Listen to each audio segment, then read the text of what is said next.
I had just finished folding Marcus's shirts when I saw the text message light up his phone on the nightstand. The screen glowed in the dim bedroom light, showing a preview that made my blood run cold. "Last night was amazing. Can't wait to see you again. Baby." But before we dive into this incredible story, hit that subscribe button right now and turn on notifications. Tell us where you're watching from. And then let's get back to it. My name is Priya Malhotra. I'm 42 years old, and until that moment, I thought I knew exactly who I was. A devoted wife of 18 years, a mother to 2 beautiful children, a homemaker who took pride in creating a warm sanctuary for my family. I had given up my career in business management to support Marcus's dreams, to raise our children, to be the perfect partner while he built his spice trading empire. I picked up the phone with trembling hands, my heart pounding as I scrolled through the messages. Months of conversations with someone named Kiara. His colleague, I remembered her from the company anniversary party last year. She was 28, ambitious, and wore confidence like expensive perfume. The messages were explicit, casual, comfortable. This wasn't a new affair, this was routine. I sat on the edge of our bed, the same bed where we'd made promises to each other 18 years ago, and felt something shift inside me. Not heartbreak, not yet. Something colder, sharper. Clarity! Marcus came home that evening whistling, carrying his briefcase, and the faint smell of her perfume. I was in the kitchen, stirring a pot of chicken curry with steady hands. "Smells amazing," he said, loosening his tie. "What's for dinner?" "Your favorite," I replied, my voice perfectly calm. "Sit down. We need to talk." His face changed slightly, a flicker of concern quickly masked. "About what?" I placed his phone on the dining table between us. "About Kiara. About the fact that you've been having an affair for the past 7 months. About the fact that you think I'm too stupid to notice." The color drained from his face. For a moment, he considered lying. I could see it in his eyes. Then he leaned back in his chair, and something ugly crossed his features. Not guilt, defiance.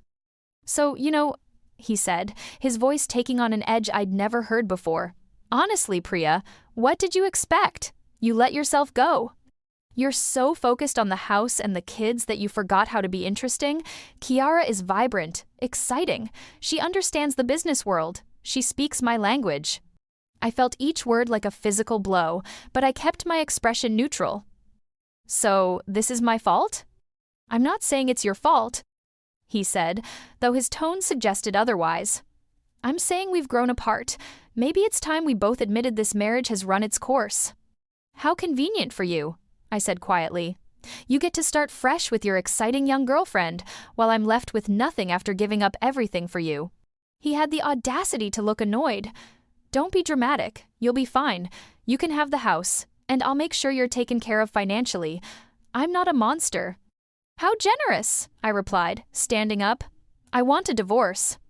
"Good," he said, relief evident in his voice. "I'll have my lawyer draw up the papers." What Marcus didn't know, what he'd never bothered to learn during our 18 years together, was that before I became a housewife, I had been good at what I did. Very good.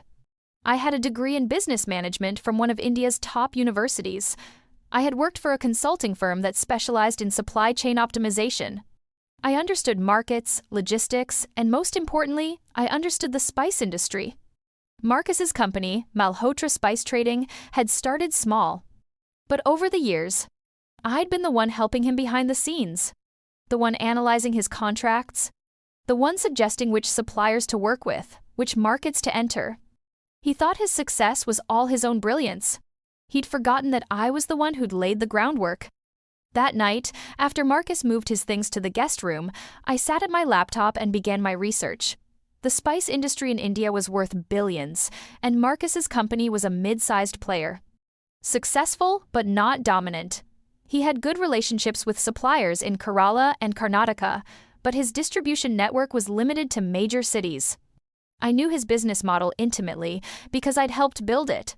I knew his suppliers because I'd researched them.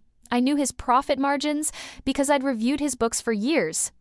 And most importantly, I knew his weaknesses.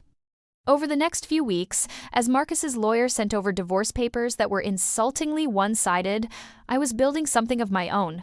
I reached out to old contacts from my consulting days. I called suppliers Marcus had passed over. I investigated gaps in the market he'd never bothered to explore. My friend Leela, who ran a successful export business, met me for coffee, a industry dominated by established players.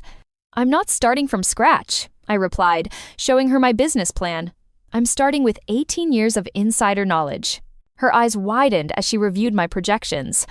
"This is ambitious. You're targeting organic and premium segments?" Marcus always said those markets were too niche, too expensive to break into. But the data shows they're growing at 40% annually. He's stuck in traditional bulk trading while consumer preferences are shifting. I'm going to give them exactly what they want. You'll need serious capital for this. I smiled. My father left me an inheritance I never touched. It's been sitting in fixed deposits for years. I'm liquidating everything. The divorce proceedings were ugly. Marcus's lawyer tried to paint me as a vindictive wife trying to leech off his success. My lawyer, a sharp woman named Anjali, who specialized in high-net-worth divorces, systematically dismantled every argument. Mrs. Malhotra gave up a promising career to support her husband's business, Anjali stated calmly in one mediation session. She provided unpaid consulting, management support, and strategic advice for nearly 2 decades. She's entitled to far more than what Mr. Malhotra is offering. Marcus's face turned red. She was my wife, not my employee. She chose to stay home. She chose to invest in your partnership, Anjali corrected. An investment you're now trying to walk away from without proper compensation. Meanwhile, I was working 16-hour days. I registered my company, Spice Garden Premium, with the trademark office. I secured licenses and food safety certifications. I negotiated with organic farms in the Western Ghats who were tired of middlemen taking most of their profits. I offered them better rates and direct contracts. My children, Arjun, who was 16, and Dia, who was 14, watched this transformation with a mixture of concern and awe. "Mom, are you sure about this?" Arjun asked one evening, finding me surrounded by sample jars of cardamom and turmeric. "Dad says you're going to lose all your money." "Your father said a lot of things that turned out to be wrong," I replied gently. "Trust me, Beta. I know what I'm doing." Dia hugged me tight. "I think it's amazing. You're like a superhero." I laughed, but her words stayed with me. Maybe I was reclaiming something I'd lost, a version of myself I'd set aside. 4 months after Marcus dropped his bombshell, I launched Spice Garden Premium. My first product line focused on organic, single-origin spices with complete traceability. Each jar came with a QR code that told customers exactly which farm their spices came from, when they were harvested, and how they were processed. The response was immediate. Urban consumers, especially millennials, loved the transparency. Restaurants looking to market their authentic cuisine loved the quality. Export orders came from buyers in Europe and North America who were willing to pay premium prices for guaranteed organic products. Marcus heard about my launch through industry contacts. He called me for the first time in weeks, his voice tight with anger. "What the hell do you think you're doing, Priya?" "I'm running a business," I replied calmly. "Is there a problem?" "You're using my contacts, my suppliers, my industry knowledge. This is corporate espionage." I couldn't help but laugh. "Your contacts, Marcus? I built half your supplier network. Those relationships are mine as much as they were yours. And there's no law against starting a business in the same industry as your ex-husband." "You're going to fail," he said viciously. "You have no idea how brutal this business is. You've been playing housewife for 18 years, while I've been in the trenches." "We'll see," I said, and ended the call. The next 6 months were a blur of growth. I hired a small team of young, hungry professionals who believed in the brand. We targeted premium grocery chains, specialty stores, and high-end restaurants. Our marketing emphasized sustainability, traceability, and the stories of the farmers we worked with. By the end of the first year, Spice Garden Premium had revenues of 50 crores, modest by industry standards, but extraordinary for a startup. More importantly, we were profitable from month 8. Marcus's business, meanwhile, was stagnating. I heard through mutual contacts that he was losing clients to more innovative competitors. His relationship with Kiara had turned into a source of office gossip and complaints about favoritism. His focus was scattered. I plowed every rupee of profit back into the business. I invested in a processing facility that could handle larger volumes while maintaining quality. I expanded the product line to include spice blends, recipe kits, and even a subscription service. I brought on a food scientist to help develop new products. By the end of year 2, we hit 150 crores in revenue. We were no longer a cute startup. We were a legitimate player, and we were growing faster than anyone in the industry. That's when Marcus made his first major mistake. He tried to undercut my prices, offering similar organic products at rates that barely covered his costs. It was a desperate move designed to steal my market share. Instead, it damaged his reputation. Suppliers questioned whether he could actually deliver organic products at those prices. Customers who tried his products found them inferior to mine. His traditional bulk business suffered because he diverted resources to fight me. I didn't gloat. I just kept working. Rajesh Khanna had been Marcus's best friend since college. They'd started their careers together, shared countless dinners at our home, celebrated each other's successes. When Marcus and I separated, Rajesh had been caught in the middle, trying to maintain both friendships. But as the months passed and the details of Marcus's betrayal became clear, Rajesh started spending more time checking on me and the kids. He'd stop by with groceries, help Arjun with college applications, take Daya to her basketball games when I was traveling for business. "You don't have to do this," I told him one evening after he'd helped me review a contract with a major retail chain. "I want to," he said simply. What Marcus did was inexcusable. You deserved better. You deserve better. There was something in his voice that made me look at him differently. Rajesh was 44, divorced himself for 5 years, with kind eyes and a quiet strength that I'd never fully appreciated before. "Priya," he said hesitantly, "I don't want to complicate things.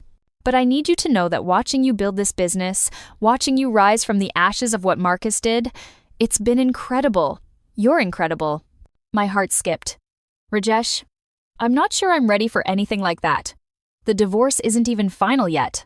"I know," he said. "I'm not asking for anything. I just wanted you to know that when you are ready, if you ever are, I'll be here." The divorce was finalized 18 months after that devastating text message. The settlement was fair, though Marcus fought every rupee. I got the house, a substantial share of the marital assets, and most importantly, my freedom. Marcus married Kiara 3 months later in a lavish ceremony that was covered in social pages. She wore designer clothes and smiled for cameras while he tried to project an image of happiness and success. But industry insiders knew the truth. His business was struggling, his reputation was damaged, and his new wife was already pushing him to give her a bigger role in the company despite having no real qualifications. Meanwhile, Spice Garden Premium was approaching 300 crores in revenue by the end of year 3. We'd become known for quality, innovation, and ethical sourcing. I'd been featured in business magazines, invited to speak at industry conferences, and courted by investors who wanted to help scale the business further. But I had one more move to make. Marcus's company was drowning. He'd taken on debt to fight the price war with me. He'd lost key clients. His operational costs were out of control because he'd never invested in efficiency like I had. When I heard through industry sources that he was looking for investors or potential buyers, I knew my moment had come. I approached him through an intermediary, making an offer to acquire Malhotra Spice Trading and merge it with Spice Garden Premium. The offer was generous, far more than the company was worth in its current state.